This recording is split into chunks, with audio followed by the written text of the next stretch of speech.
বন্ডবীর কাকে বলে, বন্ডবীর দেখতে কেমন, আপনারা কি বন্ডবীর দেখতে চান? তাহলে এই ভিডিওটি আপনাদের জন্য। ইনি হচ্ছে কবর বাবা। এই কবর বাবার কেরামতিতে আম গাছে জাম ধরছে। ঘটনা কি সত্য?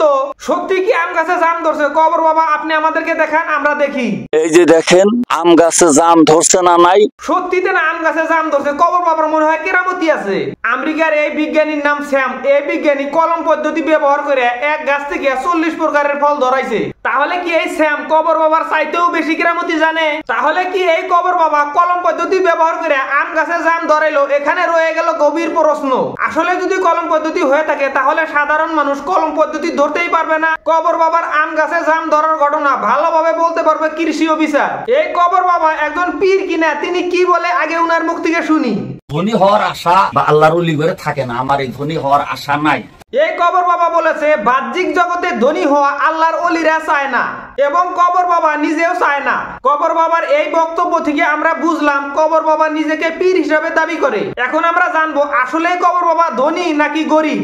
কবর বাবার বাড়ি দেখে উপস্থিত সাংবাদিক এবং ভক্তগণেরা কি বললো আগে উনাদের মুখ থেকে শুনবো।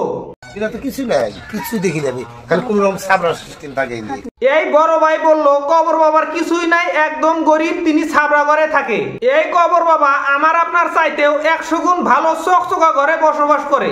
এই কবর বাবার ছোট মোটো 2 তলা বিল্ডিং আছে, আসাম টাইপের ঘর আছে এবং পাকা বাড়ি আছে। সম্ভবত এই কবর বাবার ওয়াইফ অঙ্গনবাড়ির চাকরি করে। আমার মতো এবং আপনার মতো সাধারণ মানুষের চাইতেও খুব ভালো ঘরে থাকে এই কবর বাবা। এই কবর বাবা আরো বলেছে মহিলা এবং পুরুষ একসঙ্গে জিকির করা জায়েজ।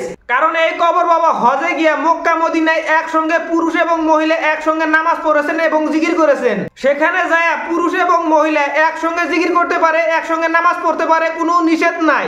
সেখানে নিষেধ নাই। আমাদের দেশে কেন নিষেধ দেয় আলেম সমাজগণ? এই প্রশ্ন করেছে কবর বাবা। আমি কবর বাবাকে বলছি মক্কা মদিনায় তো কোরআনের আইন চলে, আমাদের দেশে মুসলমানদের জন্য কেন কোরআনের আইন চলে না? এই প্রশ্নের উত্তর দিবেন কবর বাবা। দেখি এই প্রশ্নের উত্তর কিভাবে কবর বাবা দেয়, অপেক্ষায় রইলাম।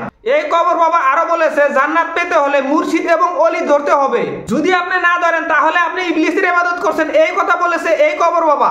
যদি আল্লাহর নৈকট্য লাভ করবার চান মুর্শিদা ধরতে হবে, যদি না ধরেন ইবলিসের ইবাদত করলেন। কবর বাবার কথায় আমরা বুঝলাম পীর ছাড়া জান্নাত পাওয়া যাবে না। কবর বাবার এই দাবি কতটুকু ইসলাম সম্মত কমেন্টে উত্তর জানাবেন আলেম সমাজগণেরা। কবর বাবা আরো বলেছে বুখারী শরীফের 7 জায়গায় লেখা আছে গান বাজনা করা জায়েজ। বুখারী শরীফের 7 জায়গার ভিতরে গান জায়েজ আছে, রাসূলের সামনে গান করছে। বুখারী শরীফের 7 জায়গায় গান বাজনা করা জায়েজের বিষয়ে কবর বাবা যদি হাদিস নাম্বার সহ সনদ আকারে যদি দেখাতে পারে এই কবর বাবা, তাহলে আমি নত স্বীকার করে কবর বাবার হাতে আমি বয়াত গ্রহণ করব। যদি প্রমাণ করতে না পারে হাদিস নাম্বার সহ, তাহলে মনে করব কবর বাবা ভণ্ড, প্রতারক এবং ইসলাম বিরোধী কথা বলে। আমার মনে হয় সে কখনো প্রমাণ করতে পারবে না। আমাদের নবী করিম সাল্লাল্লাহু আলাইহি সাল্লামের সম্মুখে গান বাজনা করা হয়েছে এবং তিনি নিষেধ করেনি। কারণ যেই কথা কবর বাবা বলে আছে এই কথা হাদিস এবং কোরআনের কোথায়ও নেই। এই কবর বাবার কথা ইসলাম বিরোধী এবং মন গড়া কথা। তেনার কথা ইসলাম বিরোধী এবং তেনার কথা নিজস্ব তিনি বানিয়েছে। আপনাদের যদি ইসলামের বিষয়ে কিছু জানতে হয় তাহলে আলেমের কাছে যাবেন অথবা একজন হক্কানি পীরের কাছে যাবেন। মন গড়া কথা বলা এই ধরনের কবর বাবার কাছে কখনো যাবেন না। আমাদের সবাইকে ইসলামের সঠিক পথে চলার তৌফিক দান করুক মহান আল্লাহ তাবারক তাআলা এবং ঈমান নিয়ে কবরে যাওয়ার তৌফিক দান করুক, আমিন। আমার কথার ভুল ত্রুটি ক্ষমা আছে। আজকের ভিডিওটি সমাপ্ত করলাম। আমার এই ভিডিওটি আপনাদের কেমন লাগলো অবশ্যই কমেন্ট করে জানাবেন। যদি আমার এই ভিডিওটি ভালো লেগে থাকে তাহলে শেয়ারের মাধ্যমে অন্যদের দেখার সুযোগ করে দিন। আমার পরবর্তী ভিডিও দেখতে চাইলে আমার এই পেজটি ফলো করে রাখুন। সবাইকে ধন্যবাদ এতক্ষণ কষ্ট করে আমার ভিডিওটি দেখার জন্য। আসসালামু আলাইকুম।